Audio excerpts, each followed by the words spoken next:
અહીં આવેલા દરેકને વિનંતી કરું છું કે આ કાર્યક્રમને મા બાપ બનીને સાંભળજો. દીકરો નાનો હોય છે ને ત્યારે મા બાપ સપના જુએ છે કે મારો દીકરો મોટો થશે, તેને પરણાવીશું અને રાજકુમારી જેવી વહુ લાવીશું. તમે જોજો, દીકરાની વહુ લાવવાની સૌથી વધારે ઉતાવળ હોય ને તો તેની માને હોય છે. મા બાપ એટલા ઉત્સુક હોય છે કે વાજતે ગાજતે ઢોલ નગારા બેન્ડવાજા સાથે વહુને લેવા જાય છે. અને પછી જેવી વહુ ઘરમાં આવે ને એવા મા બાપના વાજા વાગવાના શરૂ થઈ જાય. અરે વાજા તો વાગે વાગે, પણ દીકરાની તો સેન્ડવિચ જ થઈ જાય છે. આમાં શું થાય છે કે જો દીકરો માનું માને ને તેને માવડિયો કહેવાય છે, અને પત્નીનું માને ને તો એને બાયલો કહેવાય છે. પણ હું તો એટલું કહું છું બહેનો કે તમારા પતિને બાયલો કહેવડાવો ને એના કરતા માવડિયો કહેવડાવજો. ખરેખર આનું સોલ્યુશન છે એવું નથી. ખરેખર હું તો એવું કહું છું કે દીકરો મા બાપ અને પત્ની વચ્ચે જો સેતુરૂપ બની જાય ને તો આ પ્રોબ્લેમ, આ સમસ્યા ઉદ્ભવે જ નહીં. બહેનોએ સાંભળવા જેવી વાત છે. દરેક બહેનોને કહું છું કે જીવનમાં એક વાત હંમેશા યાદ રાખજો કે જ્યારે ગુસ્સો આવે ને ત્યારે પિયર જવાનો નિર્ણય ના લેશો. અને દરેક ભાઈઓને કહું છું કે જ્યારે તમે લોકો બહુ ખુશ હો ને, ખૂબ ખુશ હો, ત્યારે તમારી પત્નીને વચન ના દેશો.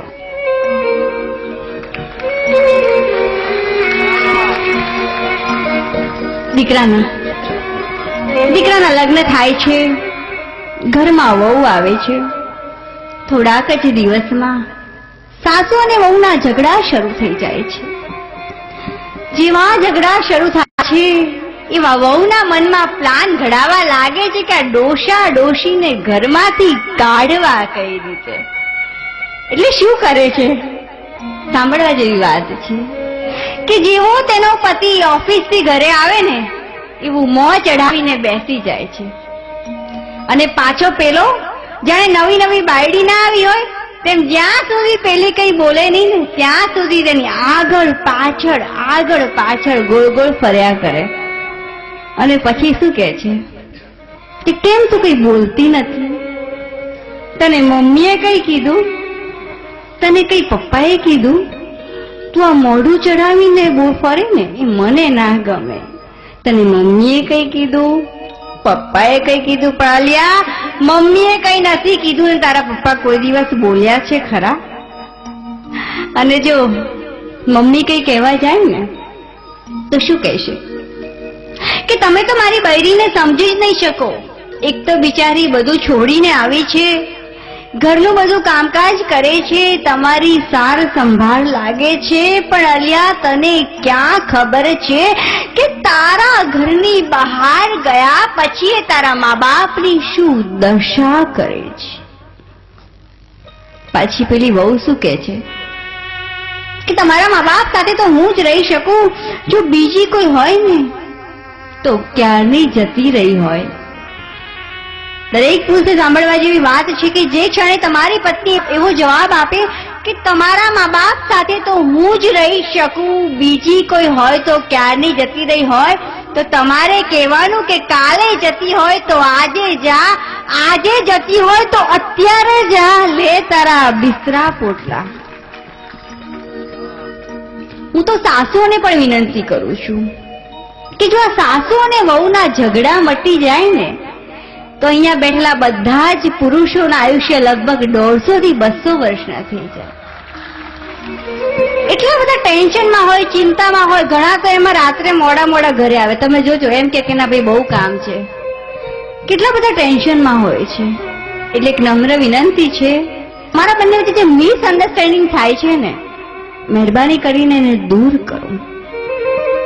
હવે હું આપની સમક્ષ ઇન્દોરની ઘટના વર્ણવું છું. ધ્યાનથી સાંભળવા જેવી ઘટના છે. હું ઇન્દોર ગઈ હતી. મારી સાથે મારી બહેનપણી હતી. એટલે મારી બહેનપણીએ એવું કીધું કે ચાલો ને, મારા એક સગા અહીંયા રહે છે, આપણે એમને મળી આવીએ. મેં કહ્યું વાંધો નહીં, તમારા સંબંધી રહે છે, ચાલો જઈએ. અમે બંને સંબંધીના ઘરે ગયા. ત્યાં જોયું તો વહુ અને દીકરો સમજાવી રહ્યા હતા. વહુના હાથમાં થાળી હતી અને દીકરો માને જમાડવાનો પ્રયત્ન કરતો હતો. એટલે હું જેમની સાથે ગઈ હતી એવા મારા બહેનપણીએ પૂછ્યું કે ભાઈ, તમારી માને કઈ થયું છે?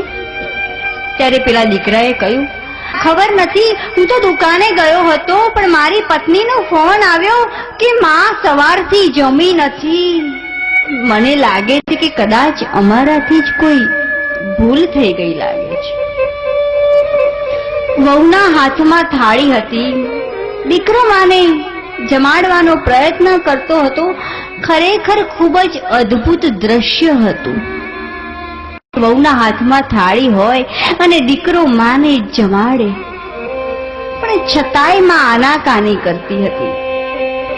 અને છેવટે વહુ અને દીકરાએ કહ્યું કે માં, જો તમે નહીં જમો ને તો અમે પણ નહીં જમીએ. માની આંખમાંથી આંસુ આવી ગયા અને માએ કહ્યું કે લાવ વહુ બેટા, જમી લઉં.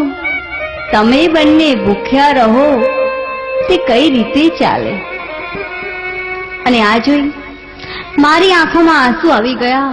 મેં માને કહ્યું કે માં, તમને તો દીકરીથી પણ અધિક વહાલી પુત્ર વધુ મળી છે. માં, તમે તો ખૂબ નસીબદાર છો. ત્યારે પેલી પુત્ર વધુએ કહ્યું કે બેન, મને ખબર છે કે બાળપણ અને ઘડપણ બંને સરખા હોય છે.